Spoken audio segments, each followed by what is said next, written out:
voin chu ni ko ni ke tipin tlang tlang an thok do na he tlang pui na ma ona hian biakin lama heyang biakin man phei pa hian hian sia kho chung vel he te lang vela thuakang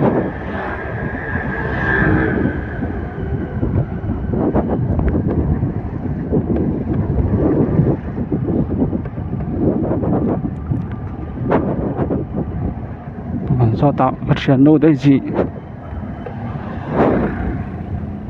no ha ka te lai han Siha Bazar veng pui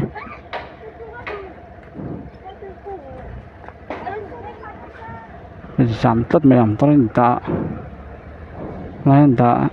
chỉ là buổi khác thấy cốt mà xưa là màn đã dễ thì nào chỉ giảm tu bờ chỗ này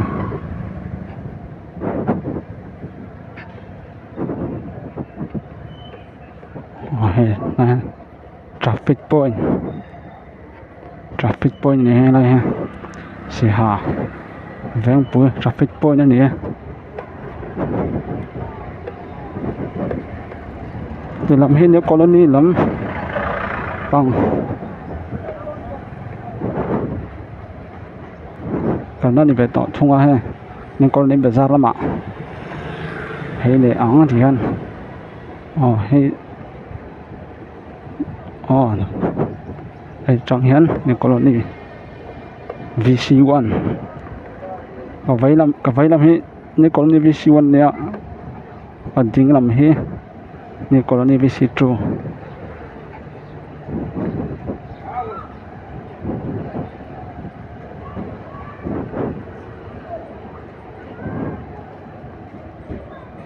tàn muống và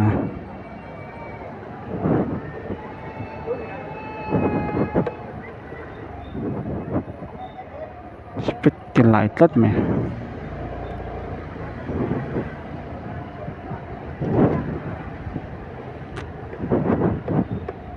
thì hiện nên những con đi việc kín lắm ạ hàng không tốt này vắng việc kín mà thấy dễ lòng thì hiện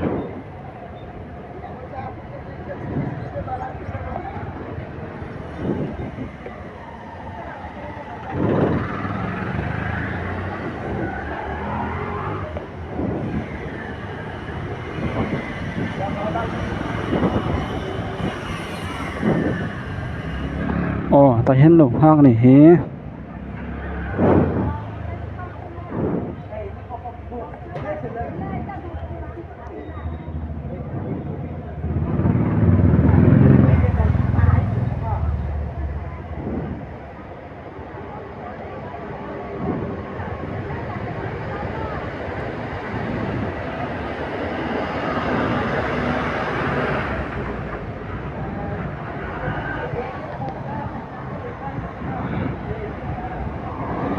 với chỗ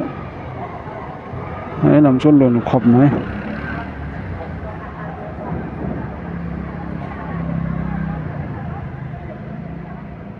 so biết in so lòng một thấy em sao còn đi biết cái này xem còn đi biết cái này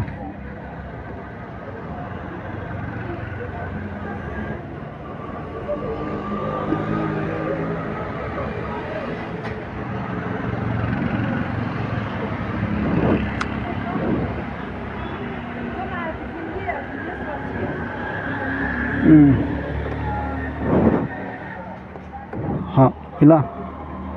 nó thì bên phải á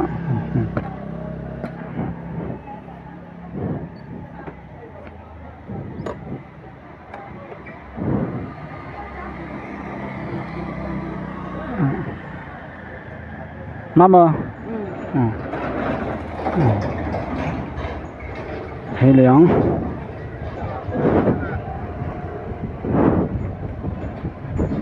Lion bus station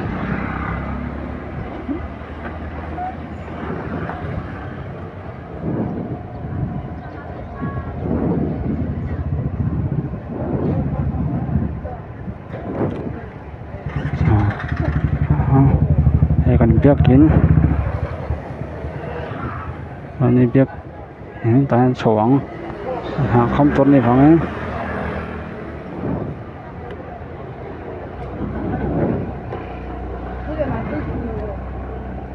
anh ạ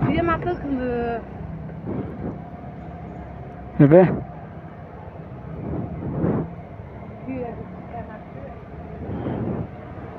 đây cần biết cái này hết không phải lâu thế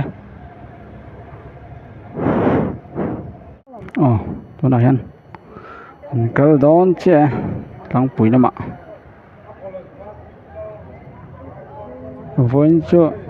mà này cần thọc ai toàn làm dọc sống thì bó anh phản đón lâu này hiểu vậy sao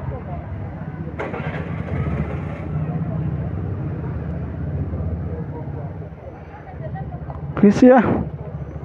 hot xạ ở đây mày sống sẽ tuần đi thua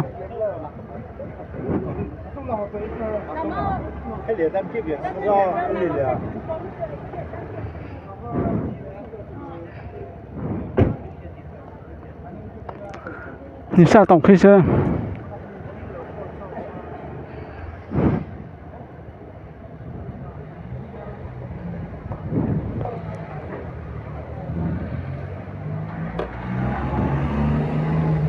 vẫn chưa vi sinh thật lăng tên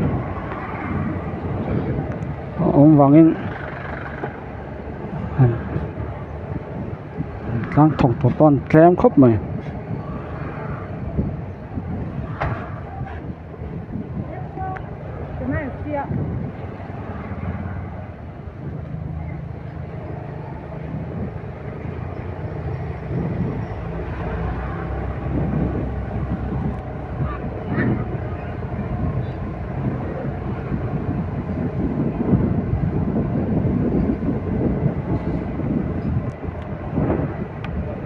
rồi hiện nên colony bazaar thì về thông cầu về nó mà hen hay đấy à mà đấy à hiện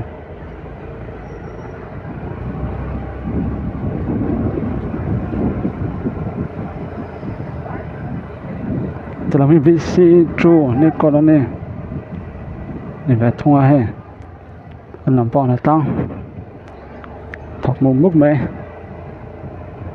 có lại thì phải ạ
thì hiện như xe hà lắm ạ sọc thấy đó này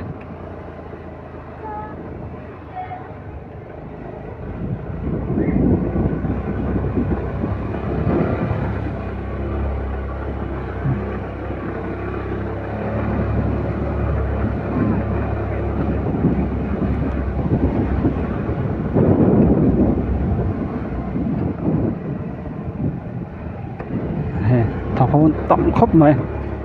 muốn đùa một lát mày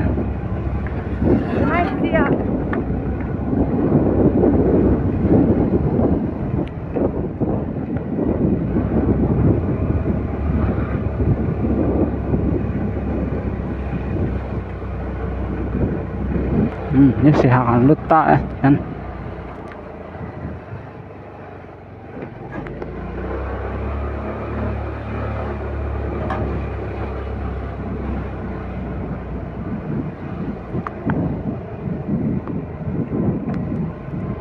se ha bazar te pon enang in rin ni hala boin chu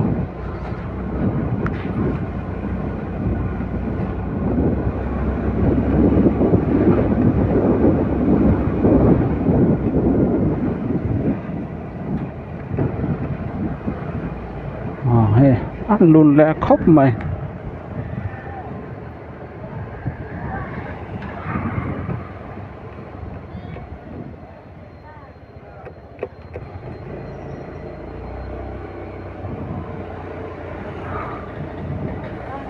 scooty tầm tạ chú à tan chẳng đâu hết ạ thì mày tốt nha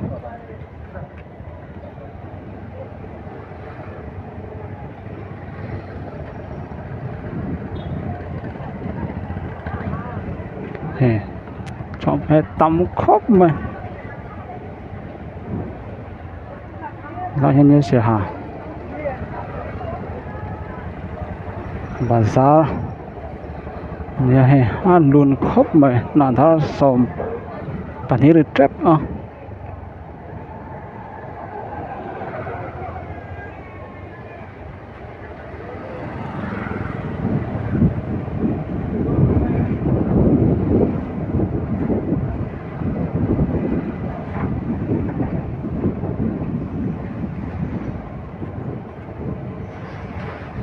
thì làm khu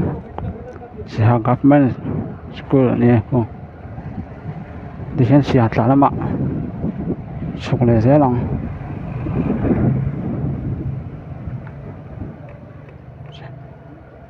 thì lại về nó kia nó mà có tiền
thì làm cho bài buồn share mắc này chứ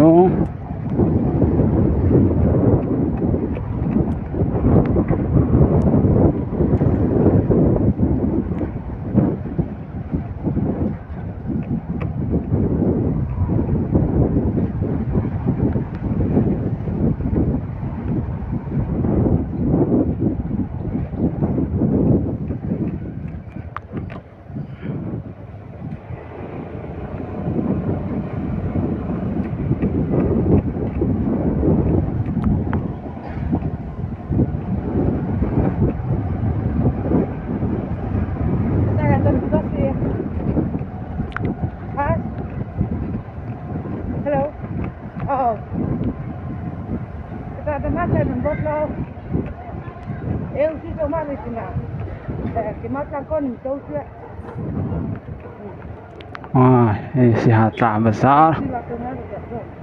hô ta chả sẽ hạ tạm bazar nè lại vào luôn ha mình tốt bắt tắm khúc mày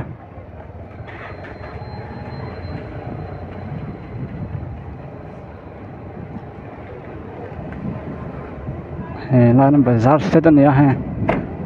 lại cái tiếng làm in ha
sẽ ta bỏ liền khóc mày vang ha để đưa bỏ giáo khóc mà mất bỏ không lâu chỗ buổi khóc mà làm bọn thì phải sao mấy này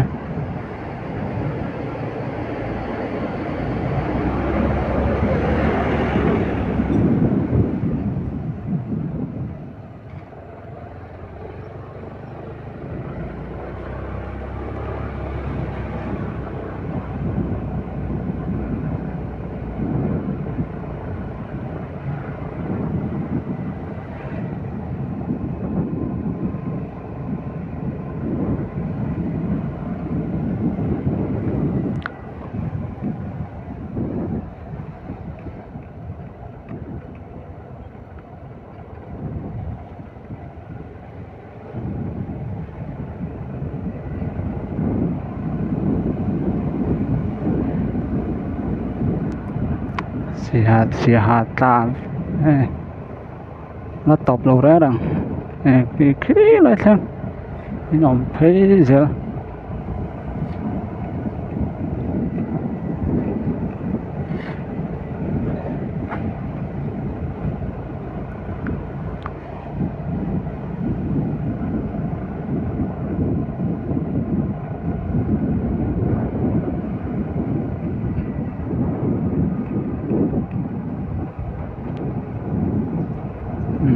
mà đó chúng tôi tóc phát mèn hát thì giống khá sĩ học có chung về là thầy chuẩn thì phát sẽ là chuẩn cái bên hạt lang thế thọc lại sản phẩm những lỗ là lẹo